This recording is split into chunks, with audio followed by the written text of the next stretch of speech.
Okay guys, what is up? Welcome back to Moan Inc. So, today we are going to be discussing the very famous Socrates, who is kind of like the last point for us in regards to the presocratic. So I'm going to be warning you now that for the next 2 weeks, we're going to be moving on and talking about Plato and Aristotle after this. So Socrates, we've kind of done all the presocratics that I think you guys should really know, like right off the bat, super like importantly. And so after this, we're going to be doing Plato, Aristotle, and going into their works in more detail. But for today, we're just going to be summarizing Socrates for you guys, just so that you guys have a nice little end to this whole series, and the next couple of episodes make more sense. So for your Sunday episode, we got you some Socrates.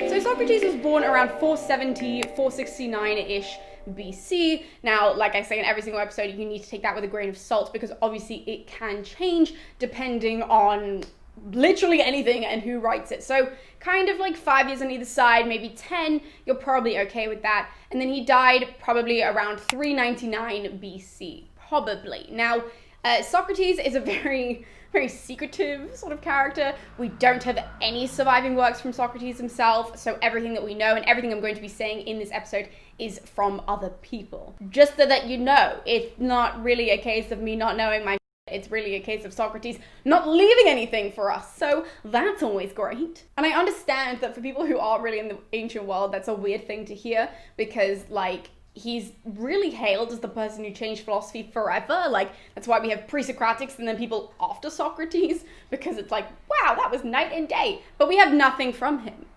Nothing. Like nada. Not even like a fragment. We have nothing. Now, even though all these accounts do differ quite a bit, there is one thing that is the same throughout all of them. And the only thing that remains the same is that no one can agree on what his views were.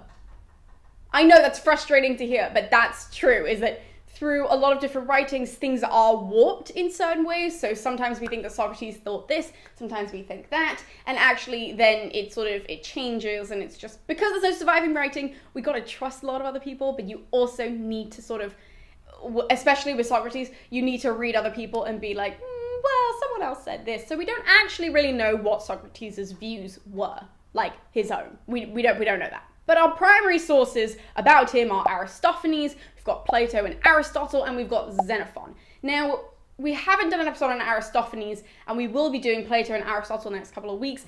We already have an episode on Xenophon, though, who is in our historian series, so if you want to know more about him as a person, then definitely check that out. Now, with Aristophanes, you're probably thinking, well, that's a playwright, so how the f*** did he have a good source of Socrates? But supposedly with Aristophanes, well, supposedly, I mean, I don't know why I said supposedly, but with Aristophanes, he has a play called Clouds, and Socrates is a character in that play. Now, supposedly, Aristophanes did know Socrates, supposedly, according to some different accounts, and in his play Clouds, he writes about Socrates sort of mocking the Greek gods. So is that a view that Socrates really had? We don't really know, but it is one that's put forward in Aristophanes, and considering he probably knew him, then that's an interesting argument for Socrates and his views. We then have Xenophon, who wrote about Socrates in his book called Memorabilia, and he claimed that Socrates was like such a great guy that he took time to get to know literally everyone, and Socrates was somebody who would sit down to try and get to know somebody's views and all that kind of jazz, and would ask 1,000,005 questions. That is who Socrates was, and that is what Xenophon says. Now, Plato is interesting. Plato is probably the most famous account of Socrates and sort of his own views, and that's because Plato uses Socrates as a mouthpiece, which is a very interesting way of writing. So he writes in dialogue, and he uses Socrates to kind of drive that conversation, well, all the conversations, not just one. He uses Socrates to drive all the conversations in his work forward. Now, this account from Plato and this example from Plato, it just kind of solidifies what Xenophon said,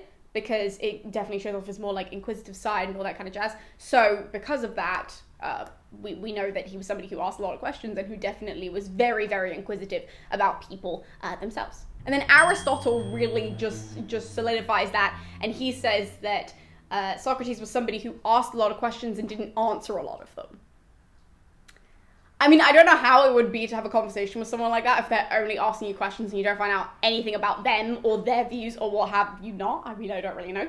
But that, for me, would be quite difficult. But that's what Aristotle says. Aristotle says that he asked 1,000,005 questions to everyone, once again confirming Xenophon's account, but he rarely gave a single answer about what his own views were. So, yeah.